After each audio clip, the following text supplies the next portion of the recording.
Listening to this debate today and Senator Patrick bring it to the floor of Parliament, I compliment him on that, and it is a very important issue to be spoken about. I have raised it previously in the Senate estimates earlier this year with regards to the submarines. And I am greatly horrified at the thought this government has continued with their secrecy over the purchase of French submarines that haven't been proven or tested and yet come with a combined price tag of possibly $100 billion or even as high as, who knows, $200 billion if they're not adequate, they don't work properly, who knows, as high as even could go a lot higher than $100 billion. So maybe we might look down the track of even as high as $200 billion. How do we know? The Collins class, we had nothing but trouble, cost us billions of dollars in ongoing costs with the Collins class. Let me remind the people, we're not buying a fleet of Commodores anymore, kids. This is $100 billion plus. And it's taken a while for some of the facts to surface, and I need to take my hat off to Senator Patrick for his tenacity on this matter. We know now the Adelaide submarine fleet cost breakdown, $50 billion for the build and a further $50 billion for the sustainment. We also know the project is struggling to find qualified Australian workers to do this project. As the CEO of French firm Naval Group said, there's one thing to train people, but his worry is that people confuse education with experience. Now this project needs 1,500 highly specialised workers by the end of the decade. If you're thinking this is a great employment opportunity, think again. At a price of $100 billion, that works out at over $66 million for each employee. Now, some of you might say that's a bit rough to divide the $100 billion by 1,500 employees, but that's all we've got to work with from this government. Where is the information? So what other options do we have? Well, there's conventional subs from Germany and Japan, which will cost us around $20 billion to build. No doubt the sustainment costs will be equal to that figure over their lifetime. But we also have nuclear subs that we should be discussing. Technology that's off the shelf from countries like the United States or France for that matter. But no, we want to reinvent the wheel and go with an unproven, untested new diesel-electric model that even the French don't have confidence in when I spoke to them. If you are aware, I went on a delegation to France earlier this year, at June as a matter of fact, and I asked them about the submarines. I said, have they been proven or tested? They didn't answer my question.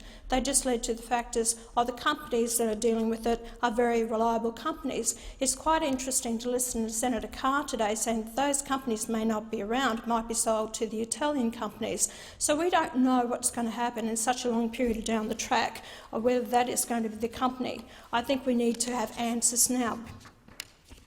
The Australian people have had a gutful of government waste, and I can see the headlines now for 2032, 34, whenever the first delivery is going to be. The papers will read $100 billion lemon.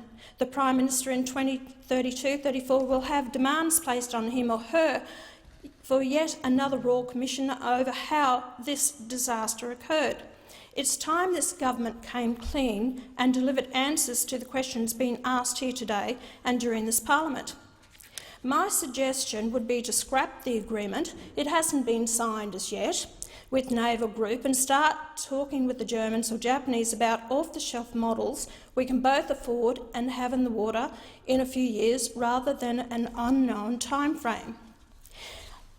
Let's make this quite clear that, yes, we do, and I support all the defence services in having decent equipment for our security and around Australia. And it is important that we do have submarines, especially what is happening in the China Sea and with the Chinese. But was this done in the last election as a shore-up for Christopher Pyne's seat in South Australia, or anyone else's seat? Because it was an election issue. We have not heard about the true figures. And how much will it cost us to get out of the contract once signed? what will happen from the delivery of the first sub that is unsuitable, outdated or inferior? Do we buy the other 11 over the next 15 years, and at what cost? These questions must be answered. Australians are sick and tired of government agreements with contractors, and yet another government comes in, pulls out of that contract. How do we know where the Labor stands on this? Are the Labor going to continue? If this contract is signed prior to the next election, will the Labor pull out of this contract, and is there a clause in there how much it is it going to cost the Australian people? We need to know this. And how much, as I said, how much is it going to cost us to get out of it if we have lemons delivered to us by 2032-34. And another thing I must ask is, can South Australia deal with it? They're flat out now dealing with their companies with electricity. The whole state is falling into turmoil because they can't deliver decent electricity to run the state. And if they think they're going to run this on renewables, well, I'd tell them absolutely different. It's not going to happen. So that's an important matter to discuss as well. Why I talk about with the cost and the blowout? Haven't we had the same happen with the NBN? What it's cost us, it's been completely blown out. We have an inferior product and it's not delivering what we need to the Australian people. We've had this happen in the pink bats as well. That was an absolute blowout and a disaster with lives lost. And there's also the Building Schools program.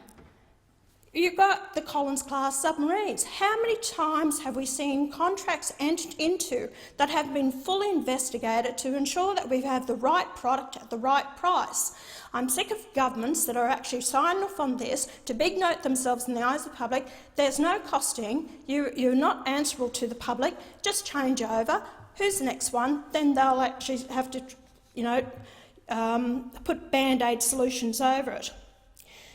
The Central Alliance and One Nation took a very measured approach in not supporting the corporate tax cuts, which was going to cost the taxpayers an extra $45 billion, but that was 7 to 8 years down the track, because my reasoning was, could we afford it? And I don't believe we can. You can't leave it up to making decisions that far down the track. Where is the money going to come from this? And that's why, I can't see the benefit of even $100 billion, and it may even be a lot more than that, for submarines that will possibly be inferior. And I do call on the Labor Party. I want to know your policies. The people need to know, what do you intend to do about this? If the contract's signed, do you intend to pull out of it, or do you intend to go ahead with it? And no matter what the cost might be, we have to know how much it's going to cost us to get out of this. We're talking about submarines being delivered about 14 or 16 years down the track. What we're asking for in the Barracuda submarine is diesel.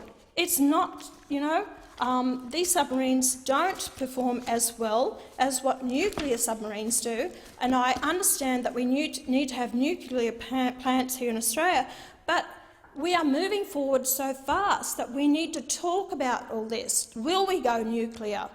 Will it be better for us in the expanse of the oceans that we have around us, that we need a submarine that is going to be up to doing the job at the time?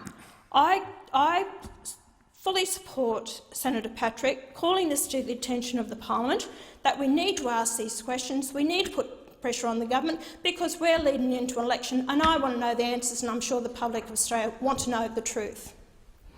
Senator Bernardi.